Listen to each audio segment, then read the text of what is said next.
Mic test, mic test, mic test. She is Carla. And he is Leo, and you're listening to Carla Carla and and Leo's Leo's Corner. Corner. So good evening, good evening, good evening, guys. Welcome back again. Hi, Carla. Hi, Leo. Can you hear me? Yes, yes. So can you hear me? Parang lang nagtuturo ah. Feeling ko online class. Anyway, hi Yeah, guys. good evening once again to our listeners, followers, subscribers.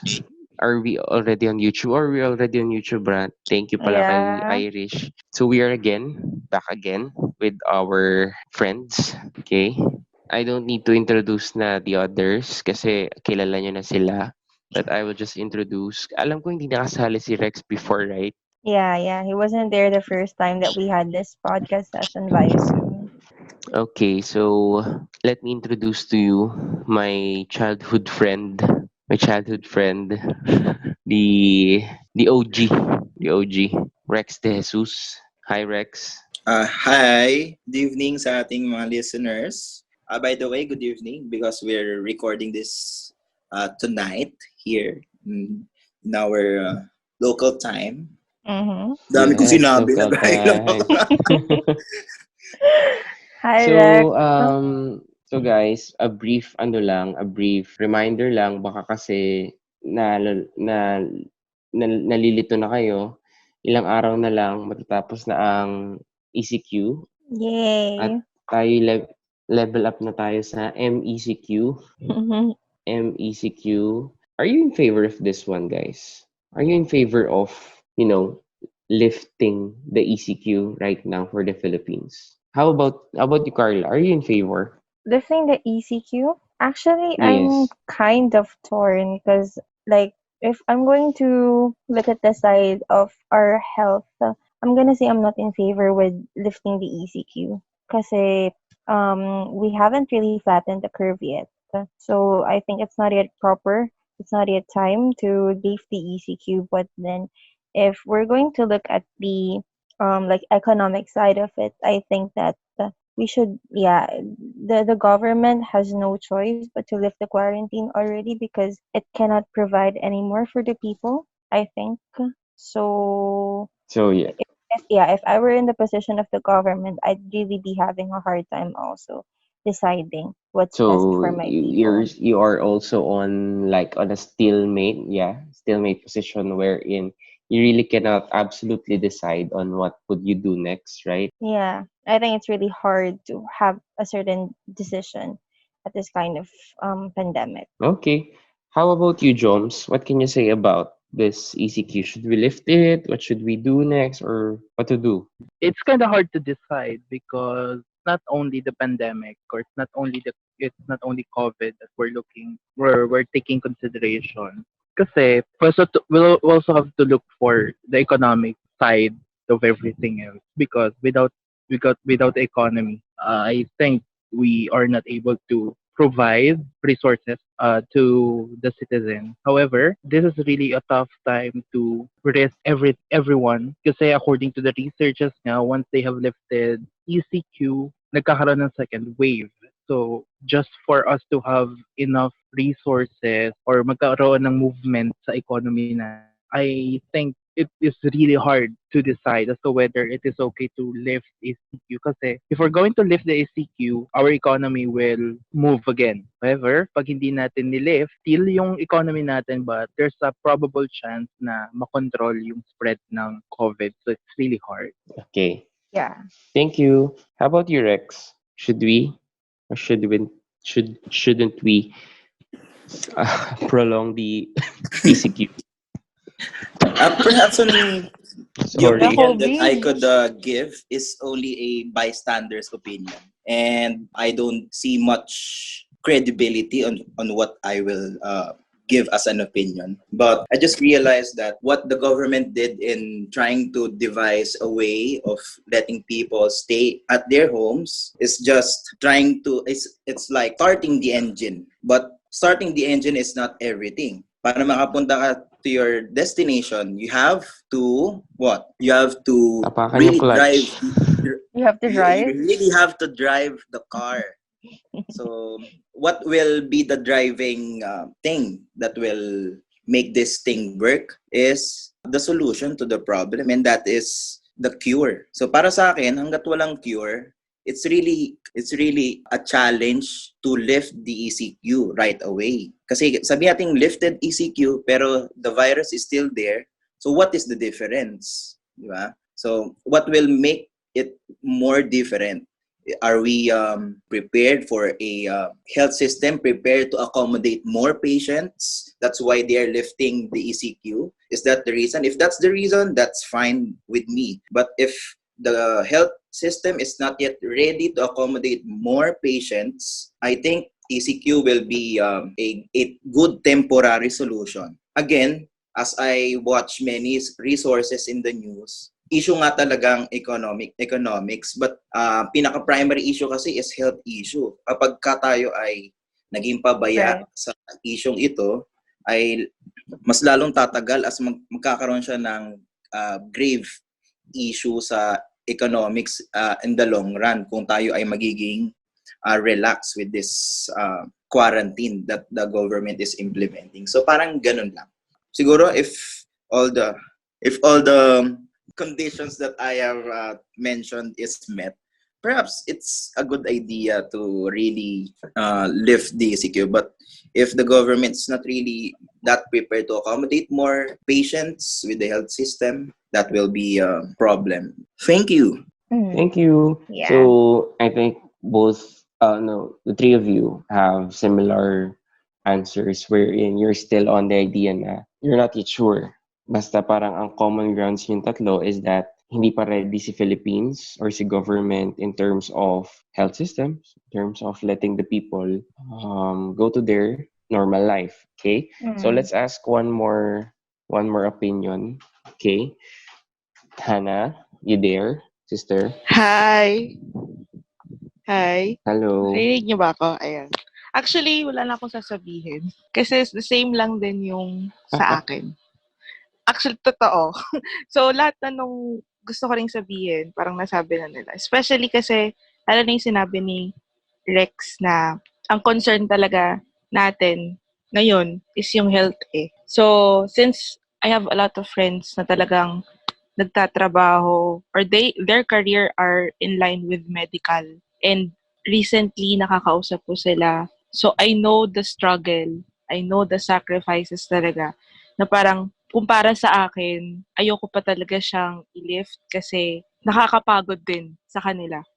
Kung tayo napapagod tayo, nandito lang tayo sa bahay, sila, mas napapagod talaga sila. Yung talagang kahit pa ulit-ulit na nating naririnig, nakikita, kung gaano sila nagsasacrifice sa ginagawa nila.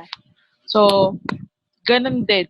So, parang ayoko kasi, ay parang nakakatakot kasi siya na in a sense na kapag kung gustuin man natin na mag-boost ulit yung economy natin, pero yung sakripisyo naman ng empleyado mo. So, wala ring sense yung way mo para ma-boost yung economy. Kasi lahat sila nagkasakit. Kasi hindi siya na-control ulit. So, parang ako, torn din talaga.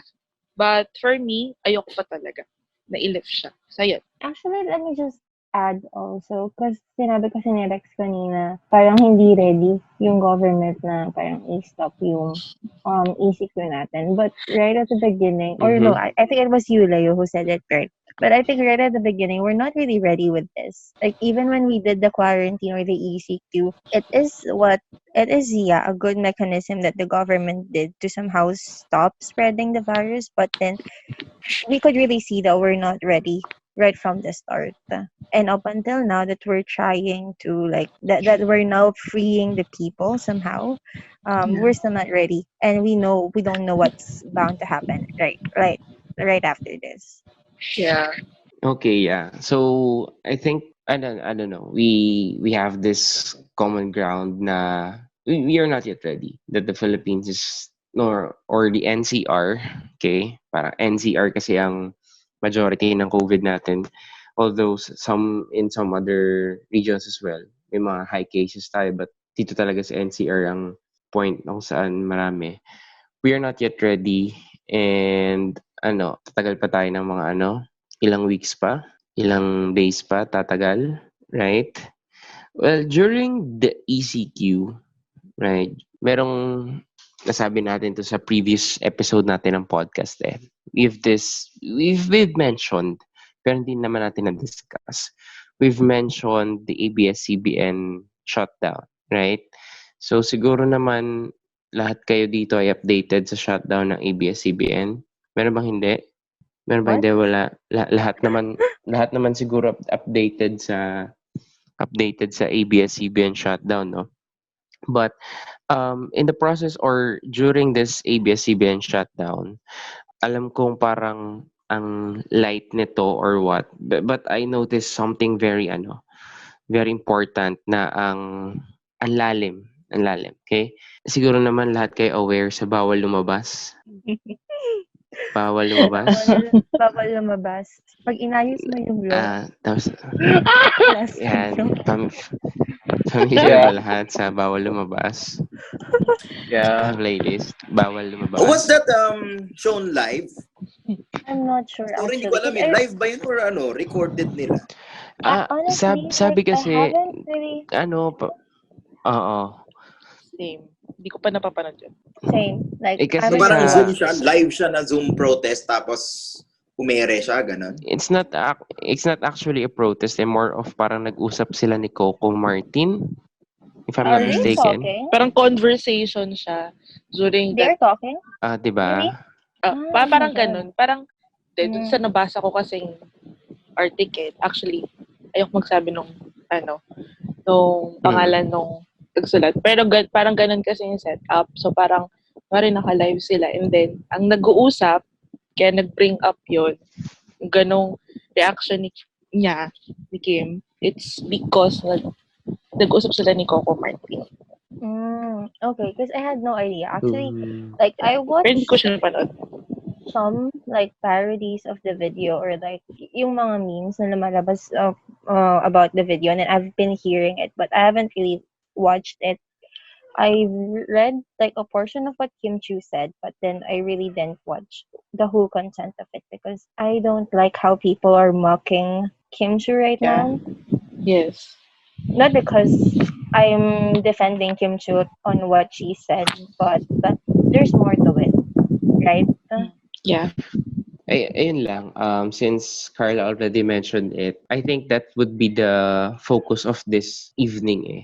Kasi while I was, watching YouTube videos or, sometimes I can hear my mom, my dad, and even my cousin.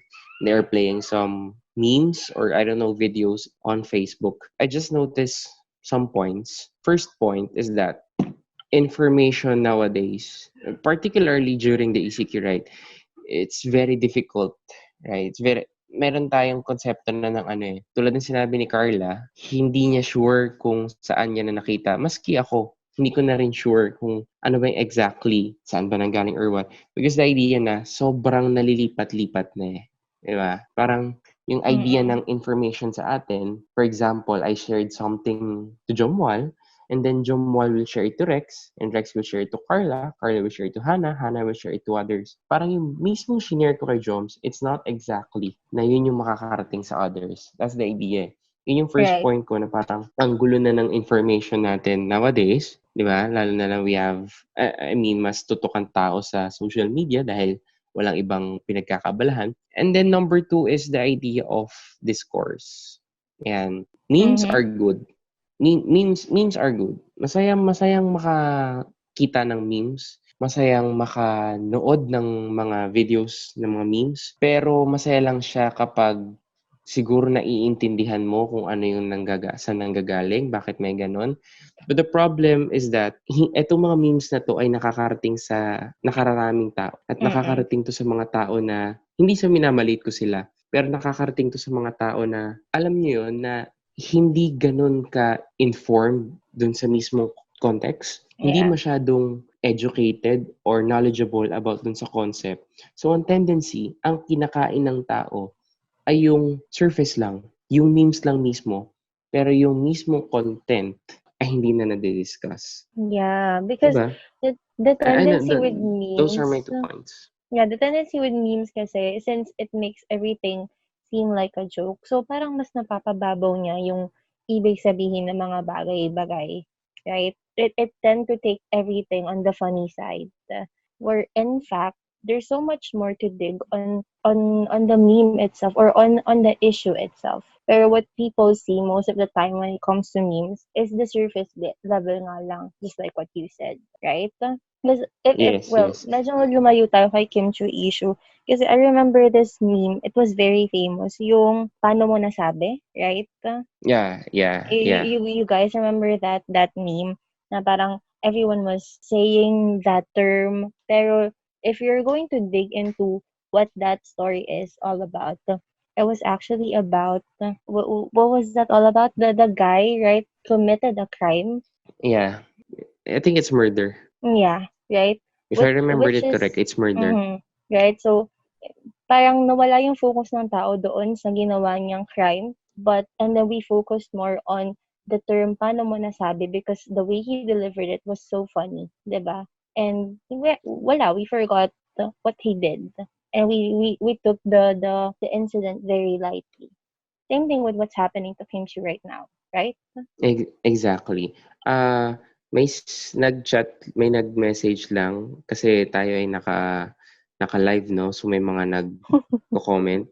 Sabi si Irish. Actually, maganda yung point ni Irish. Lahat daw ng nasa online nawawala yung context. Which is true. Kasi nga inilalagay natin si idea, si information, si concept sa isang platform.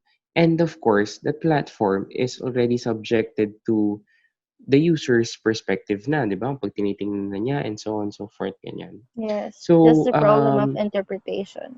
so my question for our guests tonight, okay, how do you process information during the ECQ, right? So, Yeah. paki-share sa ating mga listeners, baka mayroon kayo na parang, how do you process? Kasi, di ba, the idea of fake news, hindi lang fake news eh.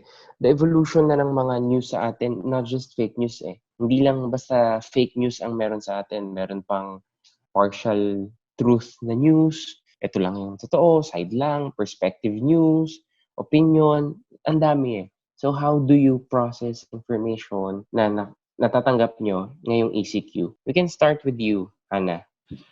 Honestly, hindi kasi ako yung tipo ng taong I rely on social media to get information. Parang ako, nagso-social media lang ako. Say, for example, Twitter. Minsan kapag bet ko lang may sabihin, tapos wala akong masabihan, tapos parang gusto ko siyang sabihin. So, doon ko sa Twitter nilalabas. Pero with information, kahit nagpo-follow ako, say, for example, sa Facebook or Twitter, pina-follow ko yung mga media networks, hindi pa rin ako nagre-rely doon. So, I usually really rely doon sa information from, say, for example, in the cellphone itself, may app dyan ng news. So, mas doon kasi ako talaga nag-get na information. So, parang sa akin, napakalaki ng trust issues ko sa social media. Noon pa. Kaya, never ako naglagay ng chance na tumingin doon. Actually, ngayon, kahit meron akong social media, meron akong mga apps ng social media sa phone, hindi ako masyadong gumagamit. For one thing is, ang dami kasi talaga naglalabasan na fake news. So parang, even my relatives, friends ng relatives ko, kitang-kita mo yung mga misinformation na i-share nila, akala nila tama, hindi naman pala tama. So parang, kahit turuan mo sila pa magagalit. Sorry. No? Pero, yun kasi yung parang situation. And then, as much as possible, I had an experience, meron akong kaibigan na, meron kasi siyang shinare, pero matagal na yun, pero wala pang COVID noon. Meron kasi siyang shinare, tapos mali yung information ng article. I tried my best to tell my friend na basahin mo muna bago mo i-share. Pero ang naging response lang niya sa akin, di ba naiintindihan mo na naman sa title ng article? Sabi ko sa kanya, clickbait yan. Sabi ko, magaling kang mangbara ng clickbait sa YouTube.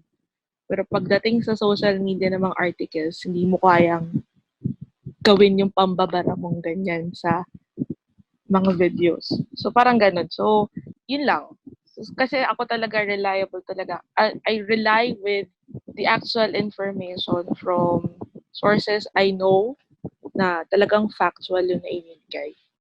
And pili ako magbasa ng mga media or companies na nagpo-provide ng information. So, yun lang. So you're saying, Hannah, na you rely on websites na talagang Yeah. news websites. Yeah.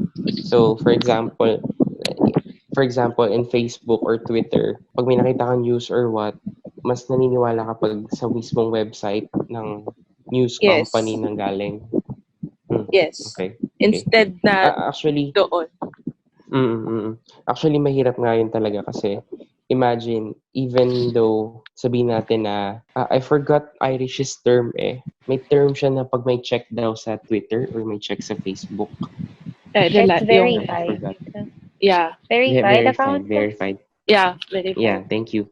No, so even if it's verified, di ba? Kahit verified pressure or no, pagdating sa social media, pagdating sa Twitter, Facebook, napakadaling gumawa ng fake eh.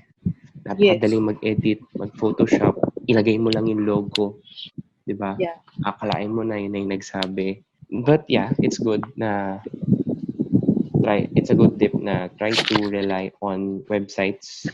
Yeah. Rather Kasi naka-experience than ako ng ganyan sa Twitter. Verified account siya, but actually international parang media. So, parang verified account siya, pero yung information parang mismatch doon sa title ng mismo article nila. So, hindi ko alam kung may problema ba yung gawa ng article kasi parang few minutes lang siya nung nilabas, nakita ko na, so binasa ko kaagad. May lapses ba doon sa writer or what? Pero doon ako nag-start, doon talaga ako nag-doubt. So, I relied with the actual website. So, doon ko napagtanto, may lapses din minsan yung accounts. Kasi parang nung binuksan ko yung pinaka-website nung article based from from Twitter, hindi siya nagmamatch doon sa official website nila. So, sabi ko, ang galing naman paano ko nalaman na paano na ipaalam sa aking verified to. Tapos puro mali pala yung binibigay nilang information. From one incident, doon ako nagkaroon ng talagang I will never rely. Yeah. Thank you, Hannah. Yeah. Carla, go. No, I was supposed to say kasi Hannah mentioned that parang one of her friends told her na tingnan na lang yung nakalagay sa headline. That's actually very dangerous, right? When you want to share information, like a news article, for example, you shouldn't just look at the headline. Kasi headlines are supposed to catch your attention. But you have to look at the content of it first before you share it. Because the headline is probably the topic of the news, but it's not the entirety of it. So you have to really read everything thoroughly for you to process the information. Ayun. So, Leo. Thank you. How about you, Rex? How do you process information this ECQ? First, to answer the question, how do I process information? Simply, I gather as much data as I could, and then later on try to weigh what sounds or what's more appealing to reason for me. Why? Kasi, even though sabihin natin mga broadcast media, ABS-CBN for that matter, or GMA, sabihin na credible sila magbigay ng impormasyon at wala silang ibabalitang mali. Hindi, ang issue dito ay hindi kung ito ay mali o hindi. Ang magiging issue natin, bakit ito ipinapaalam sa atin. And like in a beautiful picture, merong focus yung newscaster. Bakit niya ito ipine-present sa atin? Okay. So, and that is what we call framing. Okay? There's That's an right. entire picture, and this article is just showing a parcel of that picture.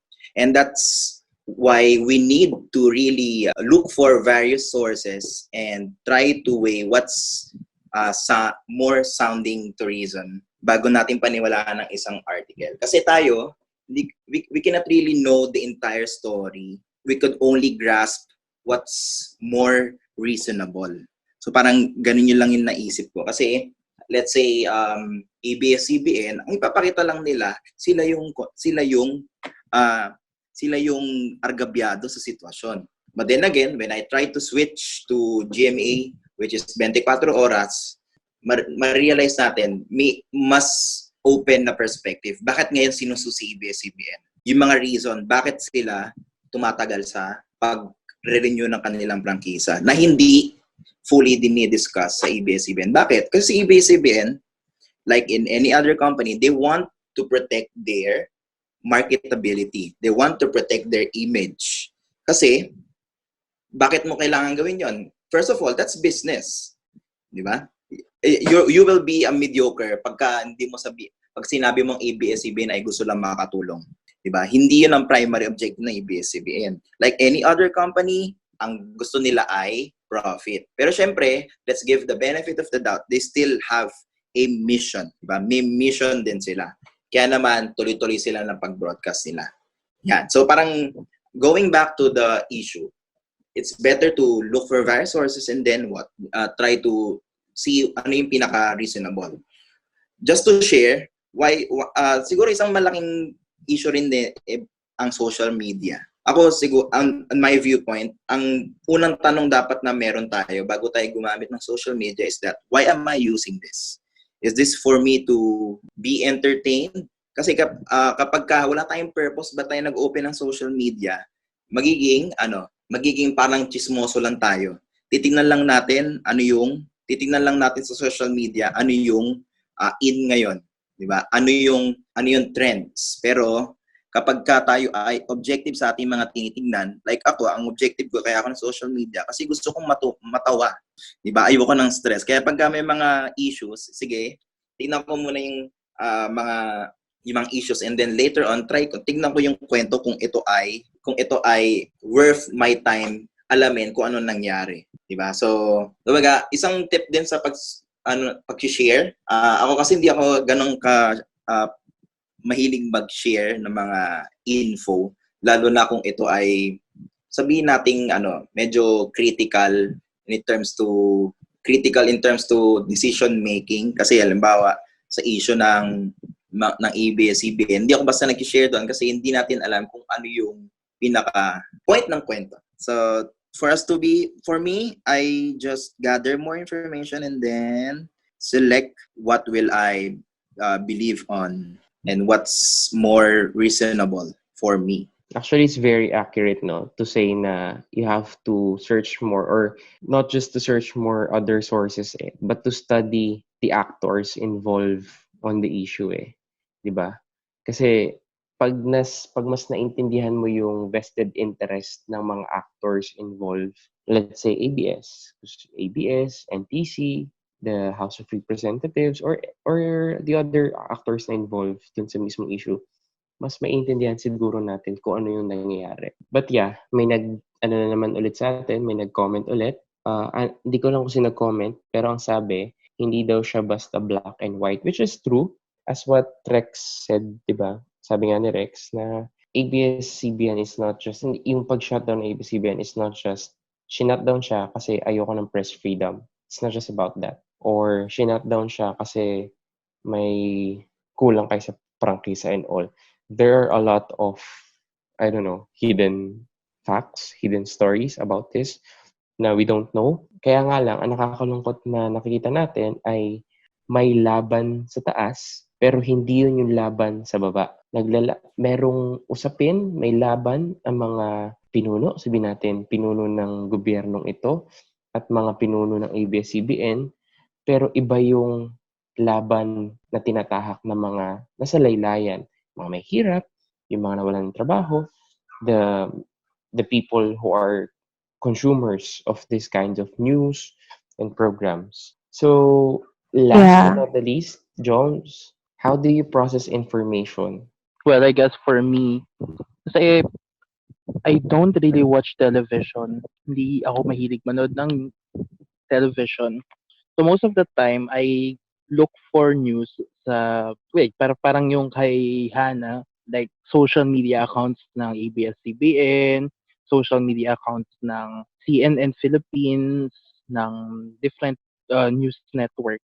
And when it comes to the processing of, you know, of the news itself, minsan kasi it's really hard to look for a reliable news kasi minsan ang problema, and I'm not going to go straight to or political aspect of this.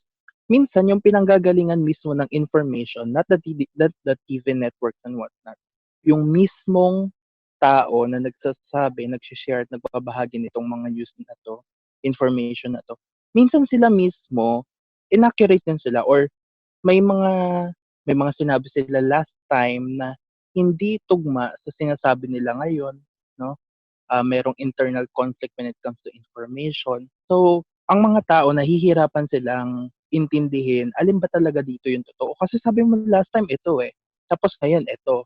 So, parang inconsistent din in the part of the person or the organization or the group of people na nagbibigay ng mismong information. And at the same time, ang problema kasi dito is sometimes there are TV networks or news companies na they tend to interpret it para kulayan ng malis, no? Just to parang may self-serving part yung pag-interpret nila dun sa pinaka-news. And these people, ito gumagawa ng mga news na to, they know this.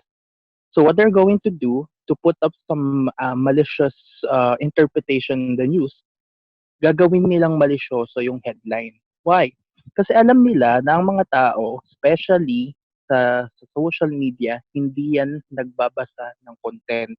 Ang kanilang basihan sa lahat ay headline. Kapag nabasa nila yung headline, they tend to share this news article, and then kung ano-ano na yung pinopost nila pagkahaba-haba without them reading the news itself. No? So, mismong mga tao, or actually it's not only a certain news company's problem, it's not only the source of or the creator of the information's problem, not only the consumer of the information's problem, lahat may problema. 360 degree, lahat may problema. No? Kasi bakit ba? Bakit ba nila ginagawa yan? Tandaan natin na yung mga media companies na yan, at the end of the day, it's a business. No? So, the more you click on their website, the more that you watch their news program and whatnot, the more na kumikita sila. No? So, ang problema dito, and there's nothing wrong with that, kasi it's their way to have an income. Pero ang problema dito, they tend to use it para, alam mo yung term na clickbait, no? Parang they're going to lure you into entering to their website para lang kumita sila, no? So, yun yung problema doon, no? Nabibigyan ng kulay, nabibigyan ng interpretasyon kasi meron silang gustong iparating, probably a propaganda, and at the same time to lure the consumer na magpunta doon sa website nila, which gives them enough income. Yeah.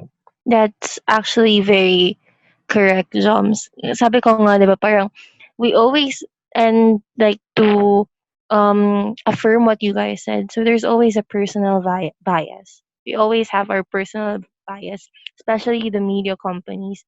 And it's very, it's just sad also and funny at the same time kasi parang the personal bias of these media outlets or people in general always affect other people kasi nga we're all interconnected. And in this age of disinformation, or in this age wherein we have like different sources of information, sobrang dali na magkaroon ng disinformation. Right? Right, Leo? Yes, exactly. So the points I got from them are just to be careful sa kinakain nating information, 'di ba? Just be careful sa binabasa. Make sure na we are capable of understanding it, and aminin sa sarili. Siguro yun yung importante. Aminin sa sarili na hindi natin ganun kaalam yung bagay na yun. Because most of the time, aminin natin, most of the time, there are a lot of people who are what? Porket nakakita ng isang post, knowledgeable na daw siya, ginagamit na rin niya na, ito pala yung ano, ito pala yung dapat, ito yung tama. Tapos biglang may mabasa lang na isang post, sabihin niya, dapat naman talaga pinasara ABS kasi ganito, kasi ganyan. May nabasa isang post naman, hindi dapat ipasara sa ABS kasi ganito, may nabasa ako. Those kinds of things. I think we have to, as what Trex mentioned, we have to weigh in. Diba? We have to weigh in the other, every information na meron tayo. And I think we have to, trust our news companies in the Philippines, Inquirer, the CNN, GMA, Rappler, Philippine Star, lahat. Sama natin lahat.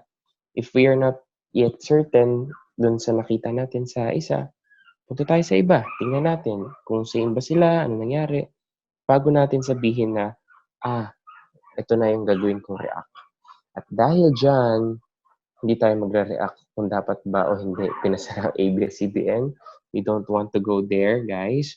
We don't want to be political. We will leave it up to you kasi maski kami as individuals, kami as individuals, we are not knowledgeable about what happened. Di namin ganun kaalam, di kami ganun kagagaling para mag-comment. Let's proceed to my second point. My second point is the idea of memes. Okay? Ang memes sa atin, this is my opinion. I need your opinion, guys, if this is true or what. Memes in the Philippines, lessen or it weakens the discourse of us as human beings kasi nako-cover up ng memes, nako-cover up ng mga kung ano share natin, yung mismong diskurso o yung topic na dapat na pinag-uusapan natin. As I've mentioned a while ago, sa issue ni Kim Chiu, na ginagawa na siyang, ginawa na siyang parang komedya or yung everyday na ginagamit natin. Parang yung lagi natin ginagamit na hotdog, di ba? Di wow, paano mo nasabi, those kinds of things. Nagsimula lang yan sa isang incident, nag-translate na, di ba? And then, ina-absorb na siya ng, ito yung dangerous ina-absorb siya ng mga bata, ina-absorb siya ng mga nagko-consume ng social media, wala naman silang Sorry kung sa audio narinig nyo umiyak yung aso. May tuta kasi ako dito sa bahay ngayon. Nainitan sila. Anyway, going back, the idea na yung pagtanggap ng mga tao sa memes ay hindi na yun yung mismong information na kailangan nila. I don't know. I'm not against memes because I'm watching videos with memes. Okay? You love Masaya me. manood ng memes pero yung idea na it weakens the discourse of us as people. Would you agree on that, guys? Nawawala yung idea ng just tulad kay Kim Chiu. Imbes na pinag-uusapan natin, 'di ba? Kung ano yung mali niyang sinabi, kung bakit niya sinabi yun, ano yung konteksto, bakit nagkaganyan. Piniplay na lang natin yung memes na hindi natin alam bakit nga ba nagkaganon. The idea of memes. Joms? Yes. No, I totally agree. Yung fact na we tend to use memes to, paano ba? Parang hindi masyadong pagtuunan ng pansin yung totoong problema. Now, I'm not sure if this is only the case here in the Philippines, pero I can see that to the culture of the Philippines wherein we tend to lighten up the mood every time na merong negative na nangyayari around us, di ba? Kaya nga sabi nila, di ba, masayahin ang mga Pinoy, no? And I think it reflects with the memes that we are having na yung mga serious na mga balita, na mga issues, we tend to create memes to lighten up the situation. However, the problem here is that we are not thoroughly informed, of what we should be knowing tungkol dun sa issue na yun, and at the same time, parang hindi natin masyadong nakikita yung gravity ng issue, yung importansya ng issue. Kaya ang nangyayari, parang hindi na lang natin tinitignan yung bagay na yon as an issue but only a joke, which is detrimental of course with the society that we have. Kasi we have to understand that our society is not perfect. And it is not always the answer kung lagi na lang natin if we're not, ayun, alam mo yun, parang we're just going to lighten up every situations and issues and problems that we have. We are not going to solve anything. So aside from, of course, lighten up the mood and whatnot, we should also look for a solution. And we can only have that solution for me by knowing or collecting data on that issue. Kasi without us knowing anything about the issue, we're not going to solve anything. Actually, ang ganda ng point na idea na yung konsepto ng resiliency ng Philippines, I think we are already misusing it, right? On a sense na inaabuso natin yung pagiging resilient natin. Pag may nangyaring mali, itawa mo lang yan, Pinoy ka. Pag may nangyaring delubi sa'yo, ngumiti ka lang kasi Pinoy ka. But we are not exactly addressing the issue. Parang yung, di ba laging tinuturo mo sa amin, Joms, it's okay not to be okay. I would like to add something. With the Filipinos, and this is just a theory of mine. I think the very reason on why Filipinos are quite resilient, minsan kasi nagre-reflect yung pagiging resilient natin into, and this is my opinion, okay? So that's the disclaimer. Minsan kasi yung sobrang resiliency ng isang tao, it tends to, and reflecting to the societal issues that we have, it tends to reflect or equate to passivity or pagiging passive no?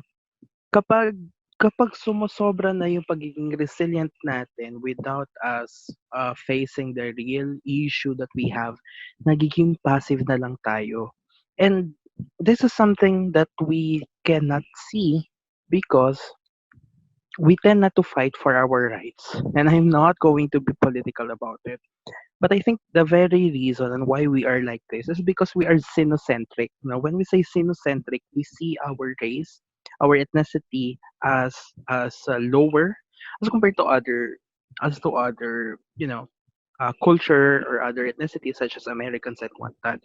For example, Filipinos has this idea na lahat ng products na nanggagaling sa Pilipinas ay low quality, no? Kaya nga may term tayo na local.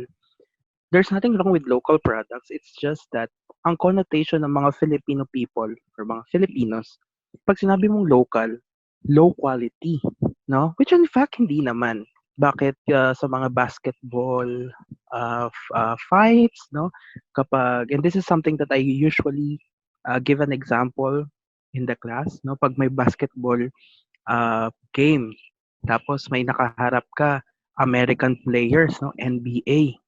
Kapag tinanong mo yung isang neutral na tao, sino kaya ang mananalo? Kapag Pinoy yan, sasabihin niya mga Amerikano. Bakit? Kasi magagaling sila. Without them really measuring or wala talaga silang idea kung sobrang galing ba talaga ng mga Amerikano na yan or hindi. Dinidiscount na nila yung ability ng mga Pinoy kasi nga ibang lahi na yung kalaban nila. No, and I guess yung theory na sinasabi ko sa inyo, it is probably because of the colonization that we have experienced, no? I think kapag binalikan natin yung history natin, for example, with the Spanish colonization, and I think Hannah would agree with this, sinira muna nila yung kultura, yung existing na culture natin bago tayo masakop ng mga Espanyol, no? They've ruined baybayin, no? They've ruined the belief that we have. They've ruined everything bago nila ma-penetrate yung ating bansa, no? So that is the reason on why we feel that we are not good enough if we're going to compare our country sa mga ibang bansa kasi they made us realize na kahit anong gawin natin, hindi tayo mas aangat kesa sa iba. That's the very reason on why we are sinocentric. That is the very reason on why I can see na minsan yung sobrang resiliency ay naging resulta sa pagiging passive ng mga Pilipino. Ako naman, with regard to memes, I just try to recall ano ba yung last meme na tinawanan ko. And honestly, at first, hindi ako natawa. Bakit? Kasi hindi ko alam yung kwento. And as a result, ang una ko nakita is the meme. But this is with regard to yung mga nag-party na police despite the ECQ. Diba? So, kaliwat ka ng violations. And then, I was able to laugh at that meme. Doon nalaman ko ano yung nangyari. So, medyo kakaibang perspective na sinasabi ng ating main speaker now na it tends to just parang pinabababaw niya yung situation. But in that, sa experience ko na particular na yon, mas nagkaroon ako ng trigger na mas alamin ano yung meron, bakit nakakatawa to, anong meron dito sa meme na to. And yun. So parang siguro it's another way of looking at memes na sometimes it also is a starting point for some people to know ano ba yung nangyayari. Bakit anong konteksto ba yung pinanggagalingan ng nakakatawang eksena? Baka may ganun ding ibang experience, ibang tao na they want to know the details, to see what's funny about the picture, what's funny about the meme. Yun. Parang, bakit kaya meme ang nagiging parang starting point for some? And in my case, yun yung naging starting point ko for this particular issue. Kasi, yun nga, with all the issues na nangyayari, politics, governance, corruption, kaliwat kanan na issue, COVID-19, parang ang ibang tao, parang mas gusto nilang maghanap ng to lighten up the mood, di ba? Not really with the intention na kalimutan ko ano yung mahalaga. Pero siguro, yung iba, unconsciously, dahil puro meme na hanap nila, hindi na sila nagiging malalim sa kanilang pagkonsumo ng impormasyon. Yun. So, siguro, sometimes, it also helps build curiosity para mas alamin natin kung ano yung tama, ano yung meron sa memes. Kasi minsan ganun eh. I really admire yung mga memes na malalim. Yung mga talaga mag-iisip ka kasi sa mga memes na yun, mas magdidig ka. Ano yung mga hindi ko pa alam na dapat alamin ko. So nga, ganyan. Yeah. Actually, with what you said, Rex, I remembered my student kasi parang one time in our literature class, I think it was like the beginning of the class pa lang. Tapos parang I asked them about what literature is and he compared it to a meme. Kasi a meme daw contains a lot of symbolisms and you have to dig deeper into the meme for you to get to know what it really means. And that's the same thing with literature daw. So yeah, that's a new perspective actually about the memes. Kasi nga, Leo was saying a while ago that memes somehow weakens the meaning of, for example, right now, an issue. Diba? Yes, actually, kasi yun yung pinanggalingan ko ng perspective na parang ano ba, puro memes na lang ba tayo? But because of Rex, naliwanagan ako dun sa other side na idea na memes could be the what? Could be the anchor. Ba parang hihilahin tayo nun para lahat tayo jumump dun sa issue. Kasi pag naglabas ng, for example, ng news article dyan, marami na sigurong hindi magkiklik kasi ayoko niyan. Article na yan, ganyan na yan. Pero pag siguro memes ang ipinakita, mas magiging interested ka. Yun nga lang, ang danger nun ay baka effective siya sa piling tao lang. Sa mga piling Yeah. tao lang na, for example, Rex, na mag-push talaga na i-research, pero yung iba wala, memes na lang yan. Ganyan na naman talaga yan. Ganun pala yan. Without even knowing what's behind it. How about you, Hannah? What can you say about the memes culture in the Philippines right now? Actually, while those two are talking, while you're all talking, naalala ko lang, siguro kaya sa Philippines, masyado din tayong into sa mga memes na yan. Particularly kasi, pasukan ko siya ng historical context.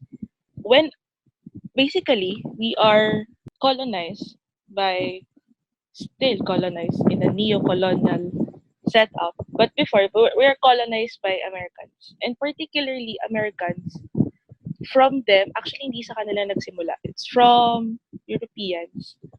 One way for them, for people to get an issue is by comedy. So, sa kanila, if you have watched, kasi recently, kakapanood lang namin ng tatay ko ng yung movie na V for Vendetta. So, may naalala akong scene doon na kung saan may pinagtatawanan silang scenario na tinatawanan nila itong chancellor doon sa isang bansa. Then, ang nangyari, it's an issue, pero ginawa nilang comedy. So, basically, I think, to the nat, parang theory ko lang din, amuo din lang sa akin kasi point of view, lagi mababasa nyo siya or magigets nyo siya if you try to read some of the books by famous historians and how how did Americans influence us.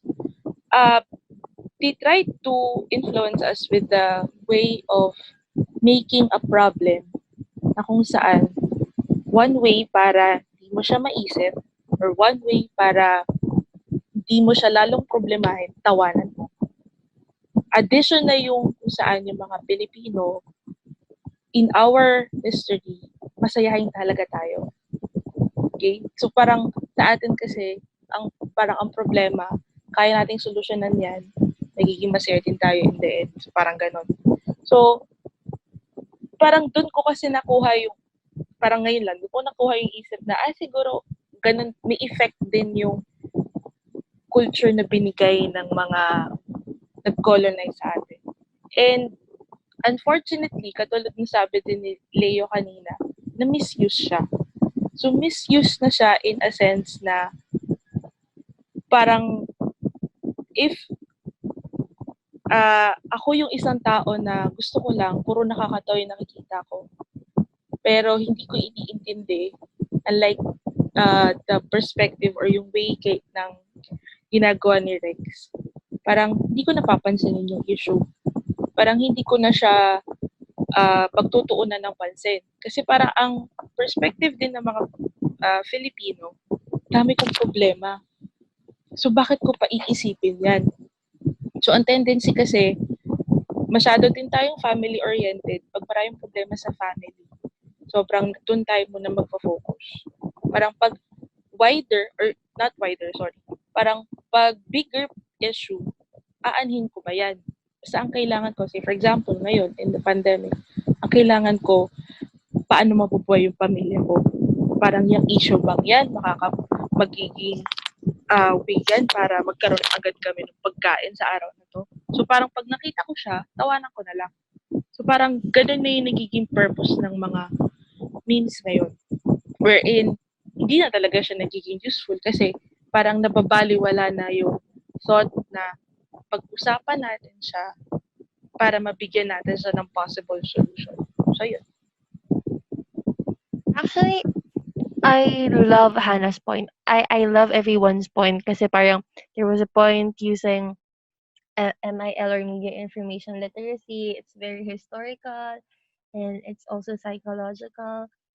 I love the jive of our thoughts in this conversation. Siguro like takeaway ko dito sa conversation na to is that, well, it all boils down to the fact that um it still depends on the person kung paano niya iti-take ang mga bagay. Is he going to take it in a way that would inspire his curiosity, or is it something that he's just gonna like not really mind, not really think about it? So it still boils down to the fact that all of us are different as people and we have different perceptions, different ways of interpretations. So I think what we could do is to really just empower the people by making them think critically as well. How about you guys? What do you think? Leo, what do you think?